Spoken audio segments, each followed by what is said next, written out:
Hello everyone. On my last video, Mark Caesar made a comment that he wanted to see me do a video about how to open watches and different kinds of watches, and also like how talk about waterproofness and how that is achieved with glasses like this or like this. So yeah, let's first start with the opening part of it. So I'm going to start with the opening part, then I'm going to waterproofness of a watch in general, and then how that is achieved, different ways of achieving it. So yeah, let's get started with the opening. So let's start with the easiest one, which is this kind of watches. These are like old style of women's watches, and this could just be opened with your fingers. Very easy. So they're just pressed in. Then we go on to the next, which is just like press and fit. This is a nice watch, and it's actually an interesting one to show you, because at the start, I did mention this already in another video, but I'm going to mention it again. At the start, Icewatch was cheaping out, and they wanted to have the look of more expensive watches, so they gave the back covers the look of a watch you would unscrew, like a screw cover. But screw covers are more expensive, so this is just a pressure fit one. But later on, they managed to produce the watches with a screw cover on, leading to a lot of confusion. Because if you try to unscrew this one, it doesn't work. But if you try to pull open, like if you start to pry open one of these and it's a screw cover, you will break the watch. So eventually, on the newer ones, if it's a screw cover, there's a little arrow on it to show you that you need to unscrew it. However, there's still like a whole bunch of watches out that don't have that arrow on there, causing problems. But, however, to open one of these, usually there's either like a small lip.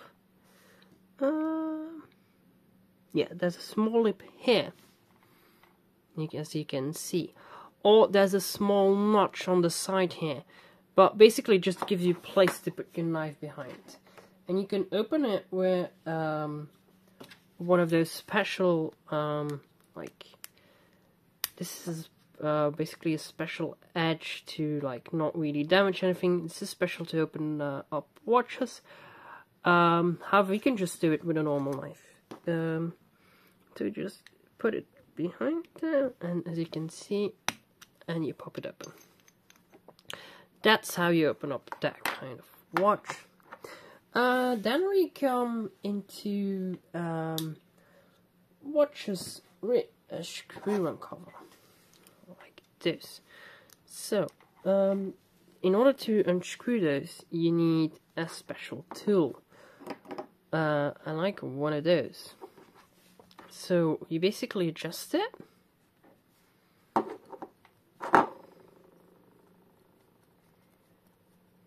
That's at the right dimension. That's too small.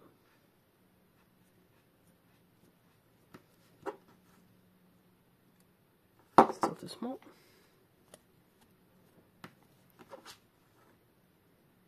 A bit more. There we go. And now you can do it. And now once it's loose, yeah, you can just open it up with your fingers. And there you have it. It's open. These ones are the same, but this one's already loose. There's also an option to use one of those. This is a ball. just use it. You're basically using grip. It's rubber ball.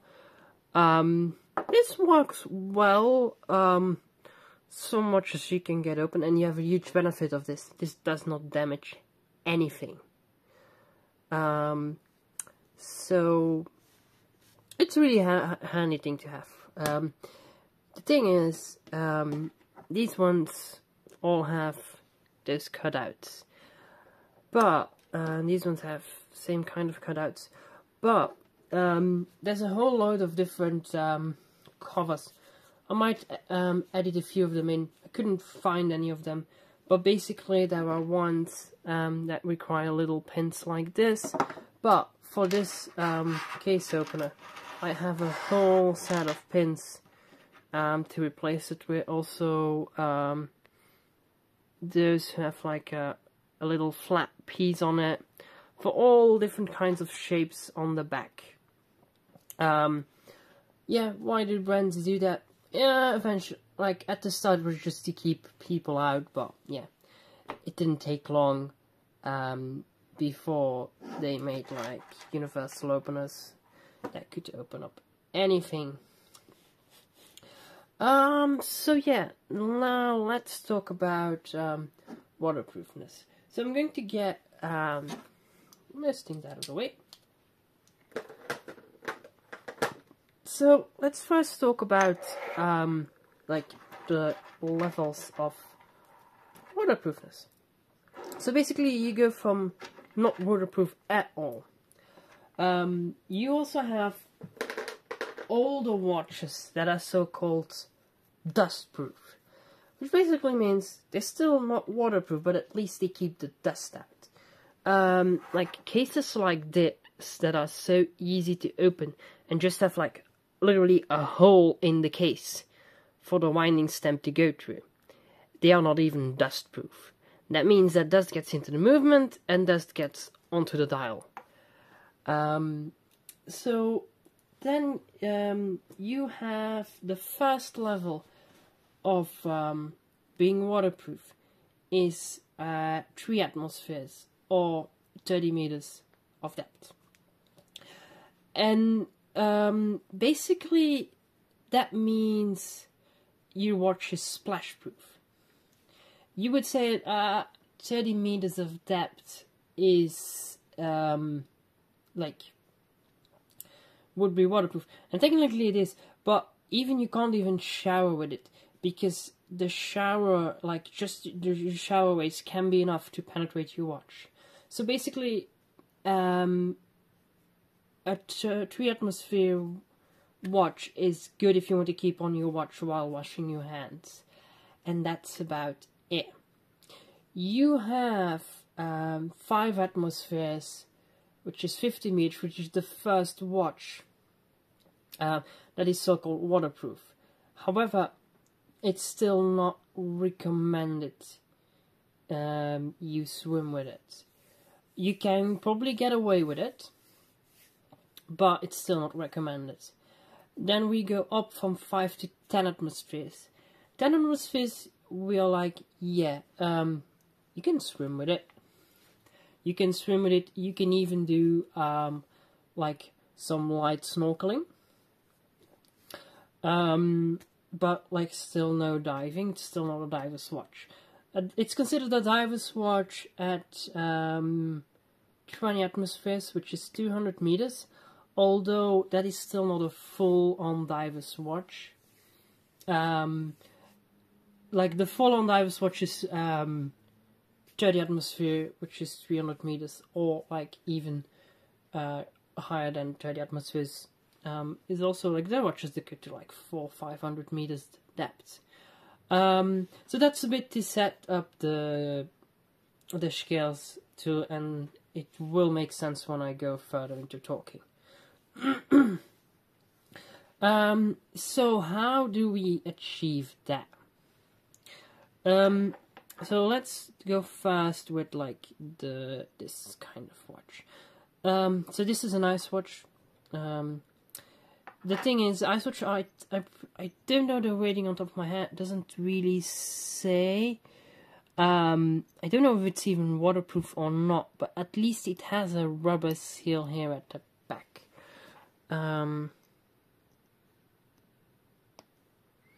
Which is very old.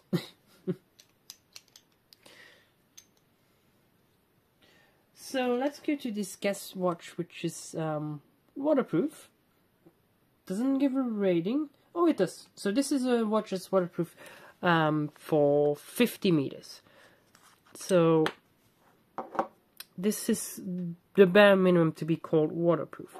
As you can see, there's the lid you turn on. I'm pretty sure you can find watches which has a lid like this, like the lid you need to pry off, which are 3 atmospheres. Hello everyone, editor here. While editing this video, I kind of realized I forgot that there is a kind of watches, mainly Radar uses it, which uses one of those red O-rings. And it's an O-ring made of like a hard rubber. And those O-rings, they basically go really in between the case and the back, but in a way that it's not just keeping it waterproof, but it's also holding the case in place. And that allows them to be waterproof to a certain degree, with just like not a screw back, just like one you pop on. If you ever come across one of those, you will notice that like if you try to pry it off, it doesn't really click off. It gently slides out until you pass the earring, and then it pops just off. I couldn't find any pictures online of that, and I don't have one myself.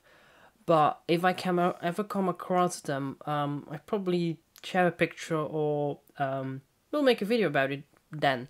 Because yeah, it's something that, yeah, like in the watch world, always like never say never. There's always some brand that has done it differently. But yeah, back to the main video. But I'm pretty sure that's the limit of that technology. So the lid doesn't have any O-rings on it, but here, the black in the case here, that's an O-ring. Don't know if we can get it out. Yes, there we have it. So that's one way, that's to waterproof the lid. And then, if we look here, around the glass, you can see there's like a white shine on the edge of the glass. That white shine is a kind of O-ring, but it's not a rubber O-ring. It's a kind of type, it's a hard plastic. And I don't know which kind of plastic it is, but it feels greasy to the touch. But that's actually what seals the glass. So yeah, that's basically what's make this watch waterproof. If we go to this watch, which is a 200 meter waterproof watch, if we unscrew that, if we unscrew the back,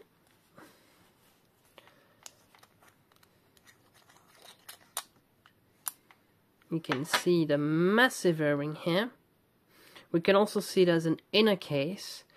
Inner cases were used for 2 reasons. If your watch is dustproof, this is meant to keep the dust out of the movement itself, so it can still enter the case but don't get to the movement. However, since this is a waterproof watch, this acts as a placeholder, so it holds the movement under it in place, but it also acts as a moisture barrier. If you have a small leak, something passes the O-ring, a tiny bit of water gets in, it doesn't really get to the movement, so it's basically like an extra protection. So yeah, on the glass side of things, yeah, this is an ongoing repair, personal repair. This is a real glass, and this just fits in, and it compresses against the metal, and it's waterproof.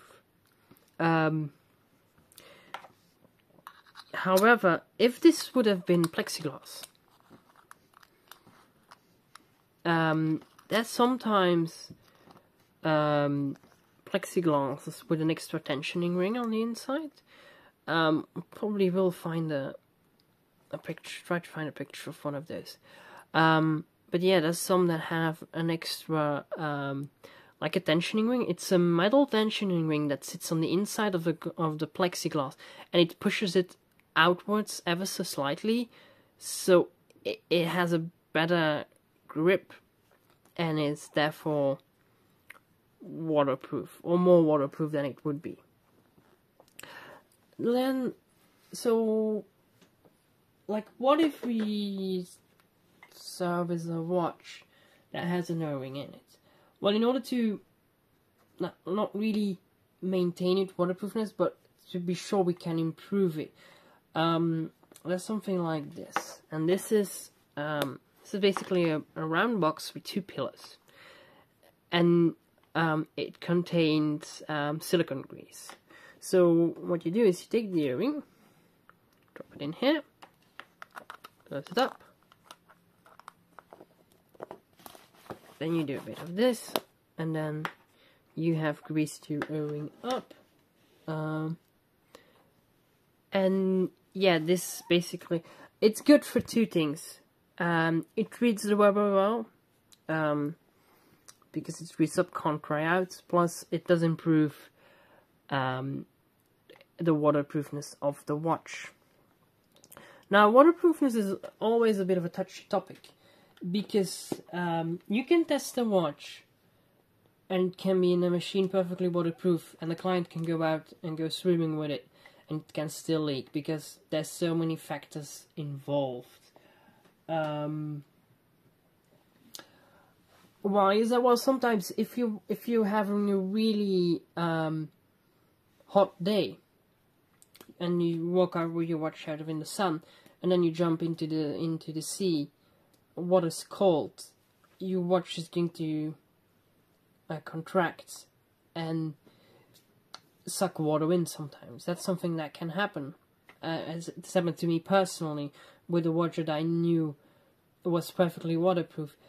That's because how the waterproof testers work, they put the watch under pressure, and they measure how much the watch compresses.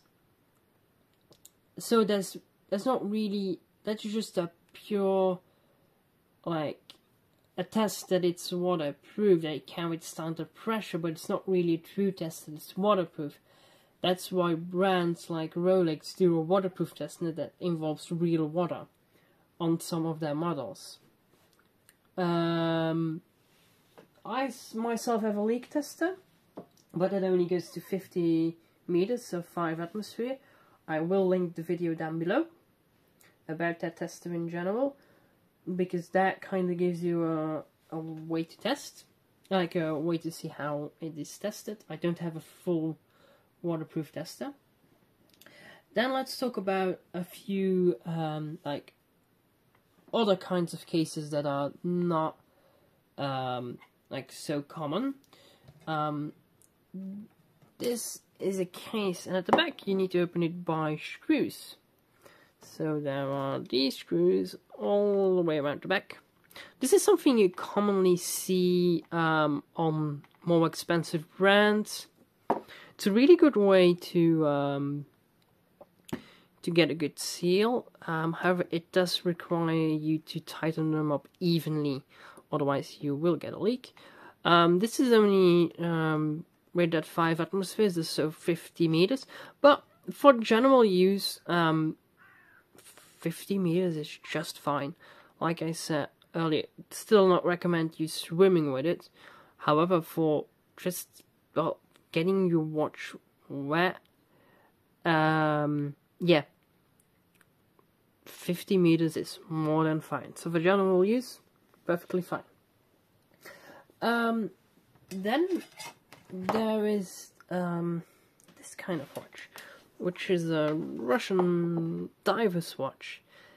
And instead of having the whole backlight turning, here you have the lid stays in place, and you have like a little ring with screw thread that goes around it that you turn to open it or close it.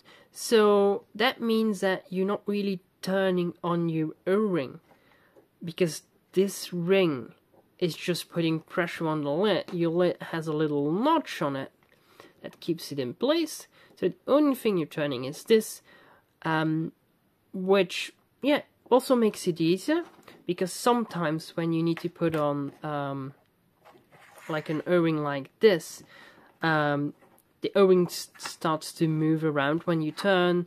You can even damage them if you if they get caught, because they're a little bit stretchy. But that's definitely more of a problem on larger watches. On this it tends to be fine. Definitely if you grease them up first, they tend to stay in place really good. But yeah, sometimes that can be a problem. But here you just, yeah, you're only turning this. Causes a lot less trouble. I kind of like that design.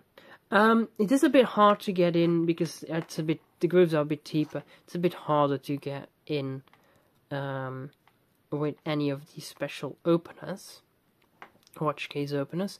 But yeah, nice system. So yeah, that was everything I wanted to address, I think, in this video. Yeah, we talked about kind of waterproofness, kinds of cases and how to open them. The only thing I did not mention were the monoblock cases. I did mention them in my last video. That's why sometimes you need to use the claw to open them. There's other ways to show, like there's other ways to close up a case. Yeah, I'm going to show one other one. Bonus.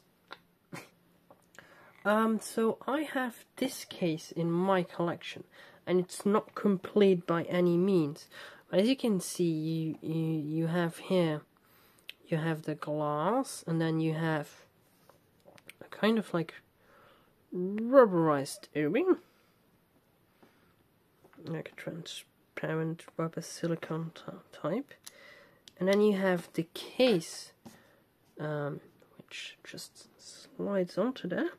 It's in, and in order to hold it, and that's unfortunately the part I don't have from this case, there are two bars which are like moon shaped, like curve shaped, that fit in those like grooves. They are here on either side. So basically they would go in between the front and the back of the case, and you would slide them in.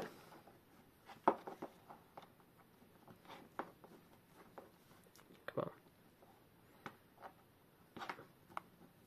So you would slide them in like this, basically preventing the case from coming apart.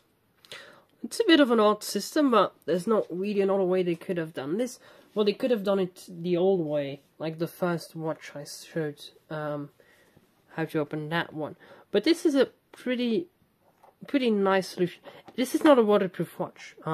This would have been a dustproof watch at best, hence why they probably tried to seal the glass. But it's a very sturdy system. Once those bars are in, and I presume they are like pressure fitted in, so you can slide them in, but they still have some force keeping them in. Yeah, it's pretty sturdy. So yeah, that was it for this video. Can't show all the oddities, but I will try to show some of it. Like I will edit some of it in while I'm editing. But yeah, that was the video. I hope you liked it. Thanks for watching, and hope to see you in the next one. Bye bye.